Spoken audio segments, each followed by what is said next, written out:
My very first experience with electronic games, if you were to consider them to be video, would be at the University of Utah. At the time, there were about 5 places where there were video screens connected to computers. University of Utah happened to be one. To put this in context, the idea that this may have a broader appeal was really because I was managing the games department at an amusement park summers. That's how I was putting myself through college. And it was very easy to see that the things that you could do with the computer were so much better than the stuff that I was able to put into the arcades. I mean, I can remember one arcade game that had nothing more than a rolling carpet with a little skier on a couple of rods. I mean, and it was making big money. So, you know, you say, hey, I can do better than that. The original company's name was Syzygy. And we got that out of the dictionary, and we just thought it was cool. Of course, we were techies and engineers, and the fact that nobody could pronounce it or spell it didn't seem to bother us. People called us Syzygy and Syzygy, and we thought that it was great. The alignment of planets in a gravitational field, you know, and all that sort of stuff. But it turned out when we went to incorporate, we started out as just a partnership. It was already taken by a candle maker in Mendocino. So we had to choose something else. Atari was on the list, and we got the name from the game of Go, which we were playing at the time. And it's a Japanese game, and if I'm about to take a group of your stones, I say Atari, which is sort of like polite warning that you were going to be engulfed. And I thought that was a great aggressive name for a company. Syzygy was started in my daughter's bedroom. Computer Space was actually done in the daughter's bedroom. I had a 3-bedroom house, and I had 2 daughters. So I just put the 2 daughters together and turned her bedroom into the lab. The first game that I did was a game called Computer Space, which was loosely patterned off of the game that Steve Russell did on the PDP-10 at MIT, which sort of went like wildfire throughout the computer environment from '69 through '70. It was a flying saucer and a rocket ship, and you'd fly around and you'd use Newton's first law, and you know, it was cool, and all my friends loved it, and all my friends were engineers. People ask me, did you ever think it was going to get this big? And it was difficult to quantify what big was in those days. Yeah, you were doing millions of dollars in sales and that sort of stuff, but in reality, you didn't have a frame of reference. But I can remember driving in one morning and seeing this parking lot, and we'd outgrown the facility, and we had cars parked up and down the street, and the parking lot was completely full and double parked. And I thought to myself, you know, indirectly, games are paying for all these cars. And somehow the physical actuality of a car, and knowing how much that was, and there were so damn many of them, it was that was kind of a defining moment, because I can remember I said, wow, we've created a monster here. Atari was able to attract the best and the brightest. And you'd get in a room with some of these guys, and the synapses were, there was almost electricity in the air. And it was such an exciting thing to go after the best and the brightest and be able to bring them in.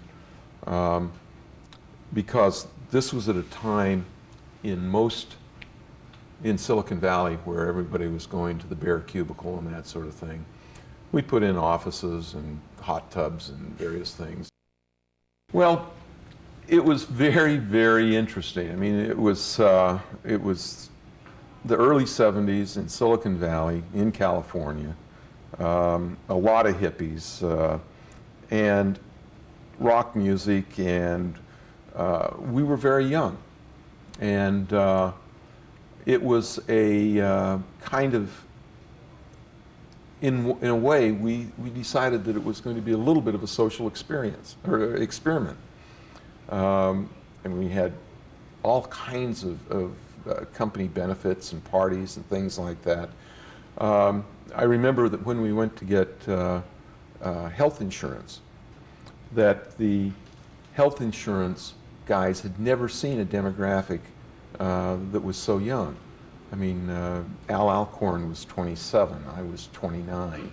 and I think the oldest guy we had was like 38. And a lot of our line workers were 17, 18, 19. And so they just never seen that kind of demographic in a company of, I think we're up to 200 employees at the time, 300. And so we got this, we got dental, we got the eyeglasses, prescriptions for virtually nothing because of the statistics. But they made one mistake. They put in orthodontia. And so many of the girls on the line were young enough, they said, I've always wanted to get my teeth straightened.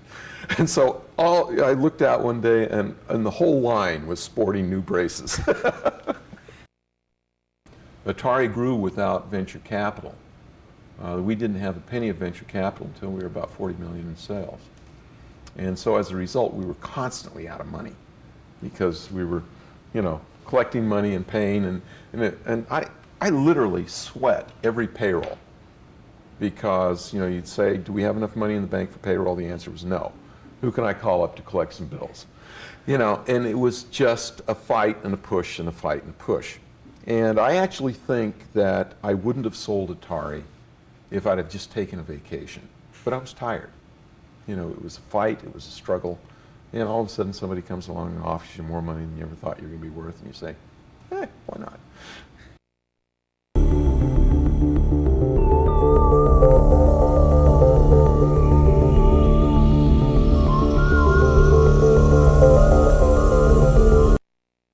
The mainframes were actually connected. There were 4 places in the world: MIT, Stanford, University of Utah, and the University of Minnesota. And these were not traditional television screens. These were more like big oscilloscopes. They called them vector displays as opposed to raster displays. And they were very easy to program games which were very, very simple because you could draw vectors, but as you drew more and more of them, the refresh time would slow down and all of a sudden it'd start to flicker. So as long as you kept the number of objects you were drawing to a small number, you'd get good results. And then what Pong did in the first phase was to really bring it to the low-cost monitors that you had in your home, and because of mass production, they were cheap. As an example, a vector monitor in those days cost $15,000, and whereas you could use a TV set for $100, and that was kind of one of the metaphors that allowed it to be everywhere instead of a few specialized computer centers. When I first started out, my plan was to take a mini computer, which had just come down in price. I mean, we always thought of, the very first time I thought of putting a game in an arcade, you take a $7 million computer and divide it by the number of quarters you have to put in, and the math doesn't work. And so then mini computers were $40,000 and then $30,000, and then all of a sudden across my desk came one that was under 10,000. And I said, aha, I bet I can do this. But my idea was to use one mini computer and run several displays so that I'd have more coin slots, so I could put it in amusement parks and things like that and make enough money to amortize this $8,000, $10,000 machine. What happened was I kept running out of cycle time. The computers were just too slow to keep I think we were starting out with 6, and then I went down to 5, and then went down to 4. And if I went down to 3, I knew that the machine couldn't make enough money to really pay for itself. So that was kind of a watershed. So I had to get it to work with 4. And so in order to do that, I had to keep making the terminals smarter. have them do more of the work. For example, in computer space, there was a star field. Well, you chewed up a lot of compute time if you calculated the star field by itself. So I just figured out a way to put random dots up, and it didn't correspond to any known galaxy, but hey, it's okay. And things like that.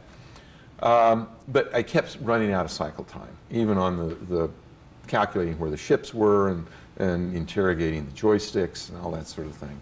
And so I basically abandoned the project. I said, you know, this won't work. I've got to wait until the prices come down some more. And then, sort of out of the blue, one late at night, I said, why don't I get rid of the mini computer entirely and do it all in hardware? And that was the breakthrough that really created the launch. Pong was never considered to be a viable product at the outset. It was considered to be a training project for Al Alcorn, who was my first engineering hire. And I felt that some of the things that we were working on, I had a contract to do a driving game, which was quite difficult. I thought it was too big of a reach, and so I just wanted him to get his feet wet by doing a simple game. And so I said, ball going left to right, paddles going up and down when you hit the ball. And he did it and was able to finish the initial board in about a week and a half. I mean, he was very good. We were actually planning to have a little guy with a paddle that you'd place it with the knob, and then you'd push the button and the paddle would go there. And if you hit it too soon, it would go up, and if you hit it too late, it would go down, and so on. But we got the paddle on there, and we decided to just have it bounce off the paddle. We didn't call it the paddle that time. It was the part that was going to turn into the little player. And the game was fun, and so we said, hey, no need to gild the lily. This is good enough. We used this. It was called Andy Cap's Tavern at the time. One, because I knew the owner. Two, because we had already placed computer space in here, and this was kind of a mecca for not the suits part of Silicon Valley, but the techie parts of Silicon Valley. And computer space earned a lot of money in that environment. And so it was very easy to call up Bill and say, hey, I'd like to test Pong here. And he said, sure, bring it in. We had just put it in a little box. It was about like this, with the kind of cash box that you see on kiddie rides, just glued to the side. And we actually placed the box on a barrel. And that was the very first Pong unit. We had put the first unit on test right in this very establishment, right over there. And that was when the famous story about the service call, and the service call being that the cash box had completely filled up and the quarters would backed up through the coin mech. True story. And when I heard that, I thought to myself, and I looked at all the money we had in the world, and it was just enough to make 11, so we bought the parts for 11, built up, and never looked back. It was doing so well, I said, if I can't sell these 11, I can collect enough money just by putting them on location that I know I can pay for the parts and all the other things and keep the company running. And it was, very clear that you license something and you get a 5, 10, 15% royalty. Actually, with hardware, you very seldom got more than a 7% royalty. And yet there was a 50%, 60% gross margin possible. So you do a quick calculation and say, that's a better part of the business. It was a total smash hit. In fact, people started coming in early so they could get time on the machines. And that was the first time I ever saw quarters lined along to reserve a space, which has sort of become part of the mythology of video game sites. First of all, it was simple, and anyone could play, and yet it stretched you because we did the speed up algorithm so that no matter how good you got, you will ultimately miss it. But there was another factor that happened that I think was very special. And that factor was that it became socially acceptable for a woman to ask a man to come play Pong with her. Women were very good at the game. It was something about the manual dexterity of the knob. And I think that it was a great social experience that was going on. The number of people that have told me in the last 25 years that they met their husband or wife playing Pong, it's been in the hundreds.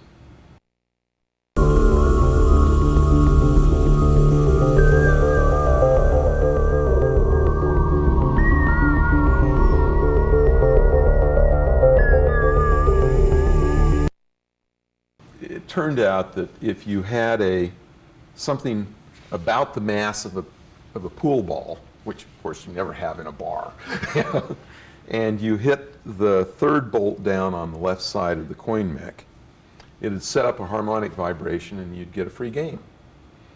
And literally, whenever it's possible to cheat and get a free game, the world knows about it in about a femtosecond from the first person who discovers it. I mean, there's a network. And this is before the internet, but it's incredible. And so you hear it from the field, hey, the machines have quit earning money because people are getting games free. What are you going to do about it? And so you put your engineering hat on, you figure out what the problem is, you put dampers in and a slam switch and a couple of things in the circuit, and you eliminate it.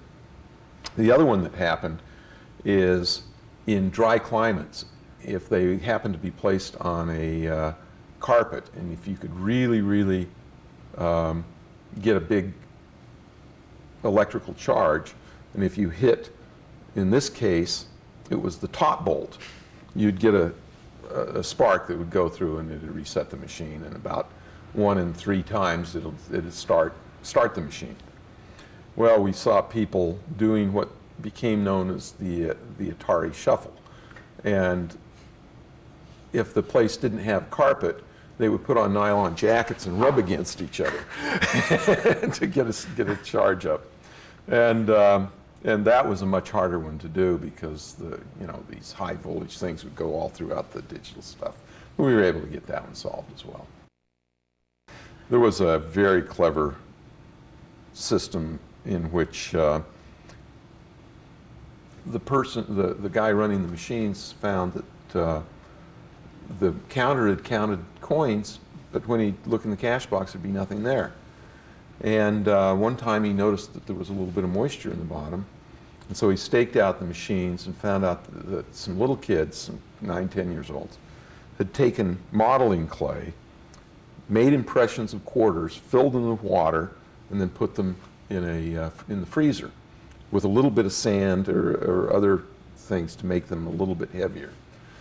Then they put on their wagon an ice chest, went down to the local bowling alley, and they would quickly run in with these little discs of ice, put it in the coin mech, and it had triggered a free game.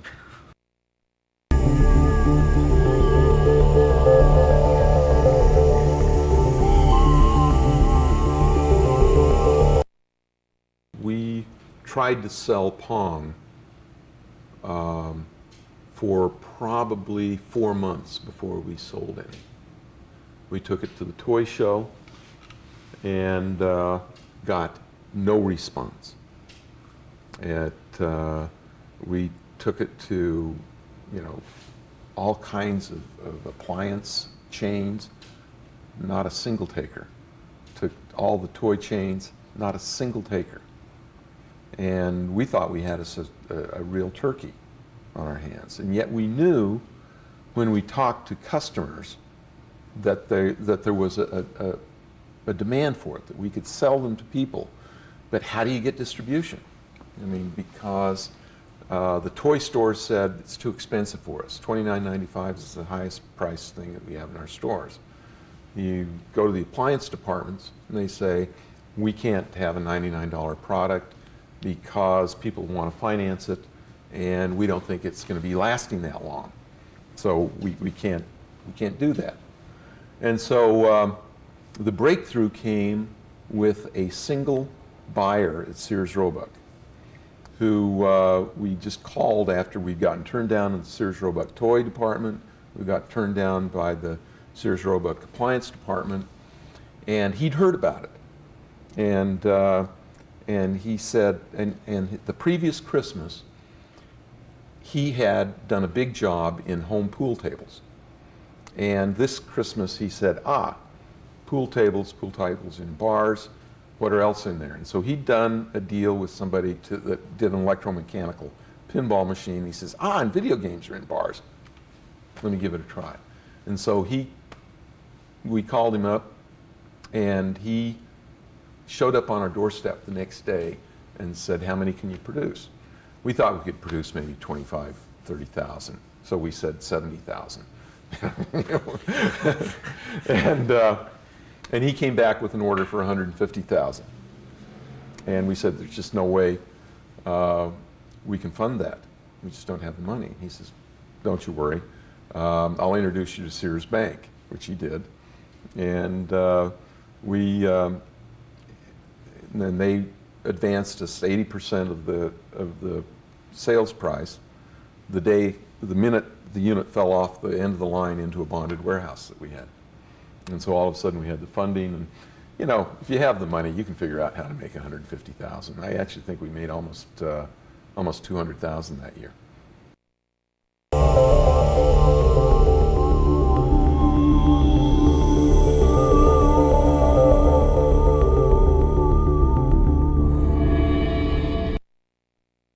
In terms of game theory, the figure of merit of a good game is minimum rules, maximum richness. And so using that metric, war is the ultimate game, because minimum of rules, massive complexity, whole economies and peoples and cultures whacking it out.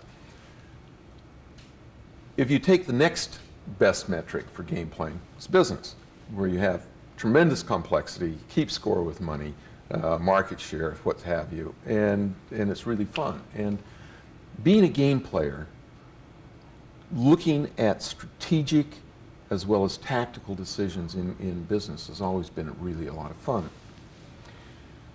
A lot of people wondered why Atari with the 2600 was able to dominate the market so completely and so totally. And one of the reasons was that the consumer game space required in-channel capacity, which was a relatively trick technology at that time.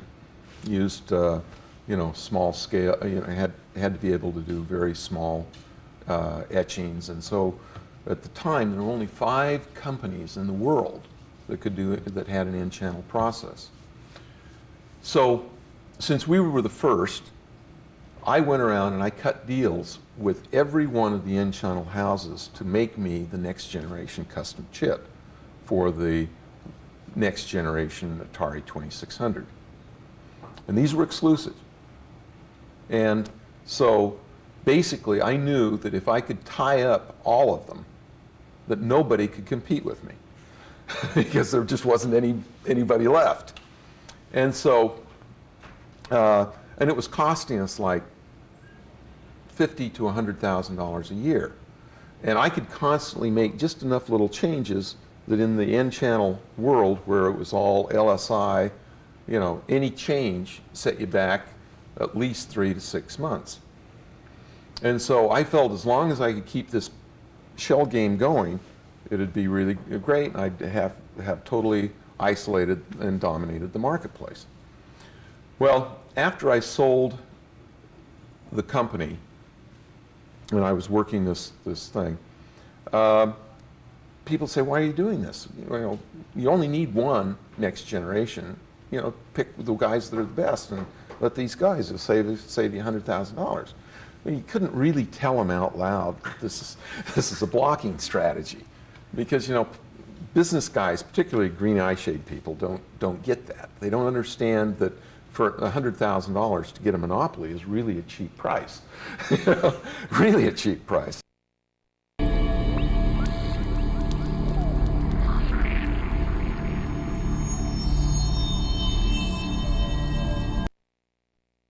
Well, if not me, somebody else would have, maybe a little bit later. But I think that in some ways it was serendipity. I think I happened to have an engineering degree and have video computer experience simultaneously with working summers at amusement parks. So I knew the economics of the business. And so putting those things together was relatively simple in some ways. And how I happened to be an electrical engineer working in an amusement park, it was an accident in space and time. I did feel that there were going to be games in most homes, video games. One of my big disappointments was that I felt that the technology that we were developing was going to fundamentally revolutionize education, because I felt that it was such a powerful and inexpensive communication medium that applied to the job of learning, that there could be some really powerful strides. I still believe that, but it will not happen in the environment of a school monopoly. You know, you've got to basically get competition, and then technology can really rise to the fore.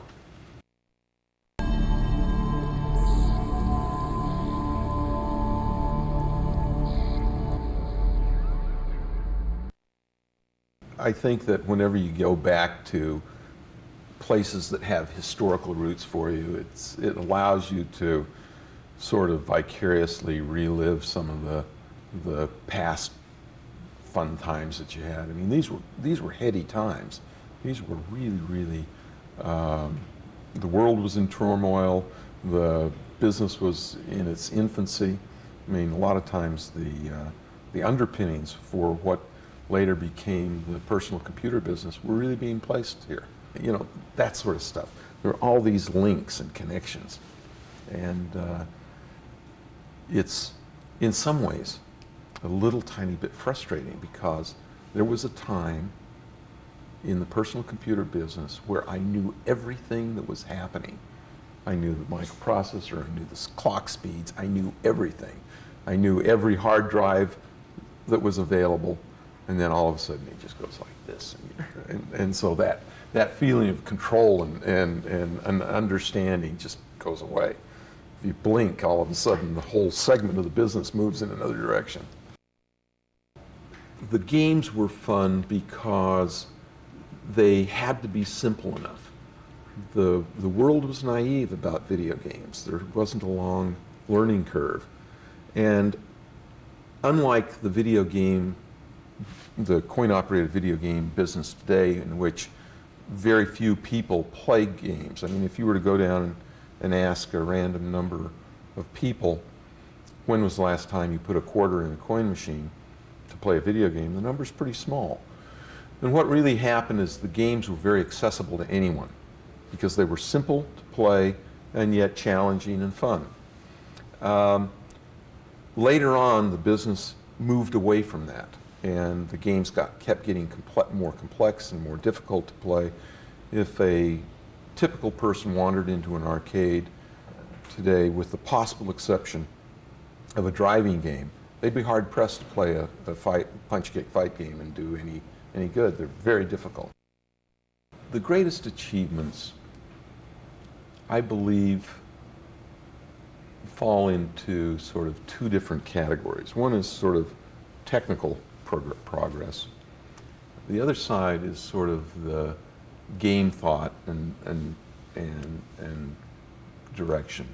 I think if you go down the technical side, you have to start with the first phase of game development. It was really on big, massive computers that were non-economic, but there were some interesting things done.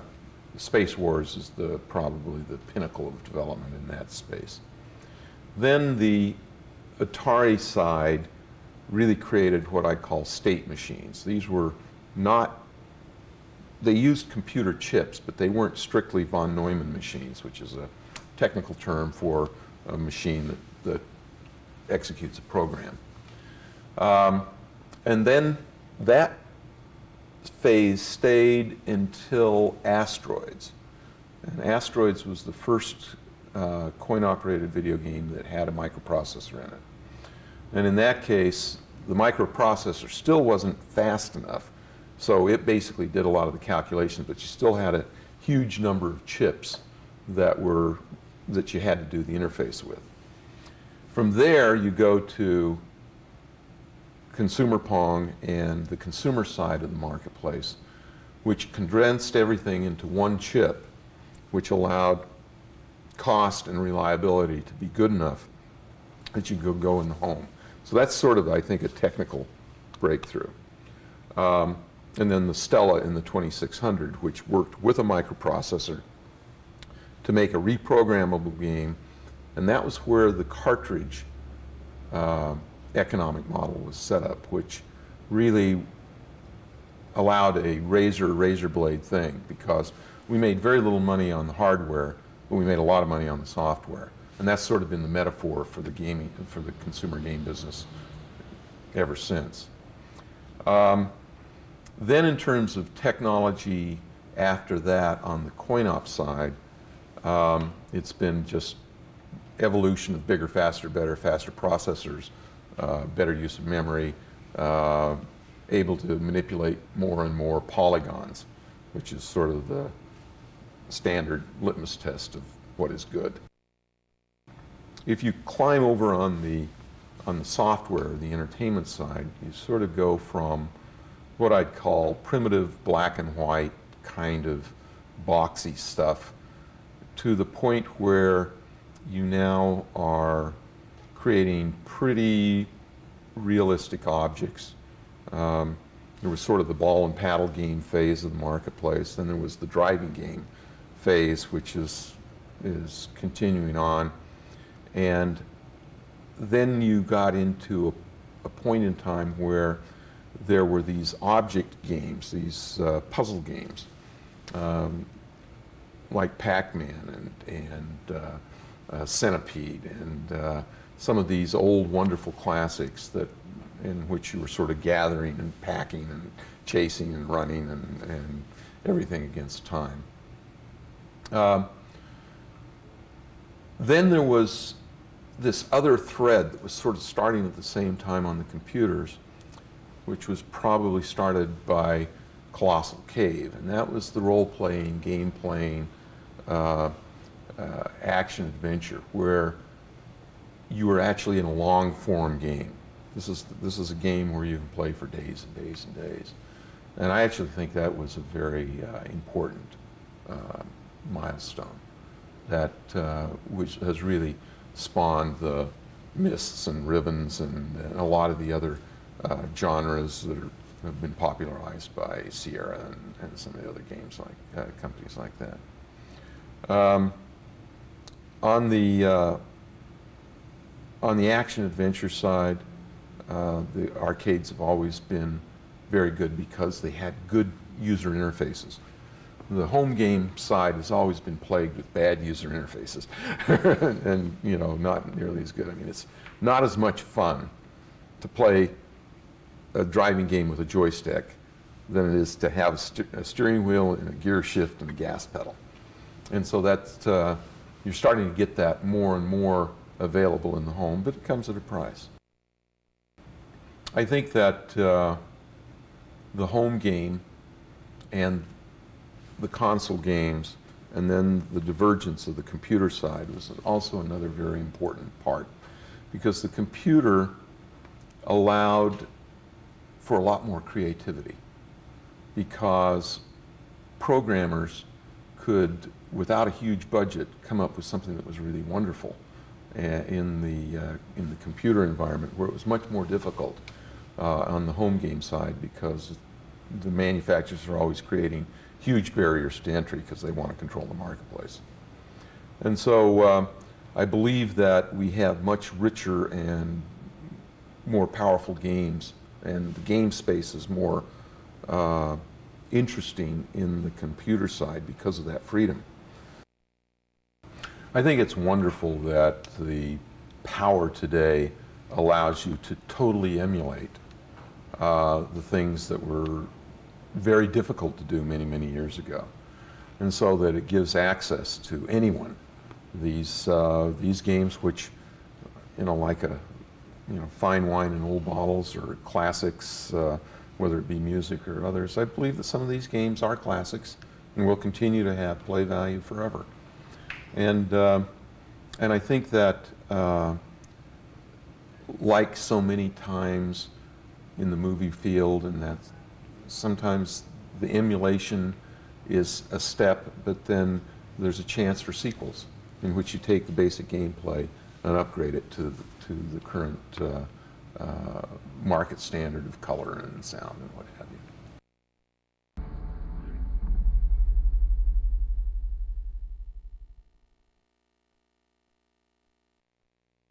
My favorite game of all time? Go. I mean, it's, I played #2 board for the University of Utah chess, and the minute I discovered Go, my fascination with chess left. And it's just a wonderfully rich and powerful game, and I still think it's one of those classics that it cannot be beaten in terms of richness and excitement.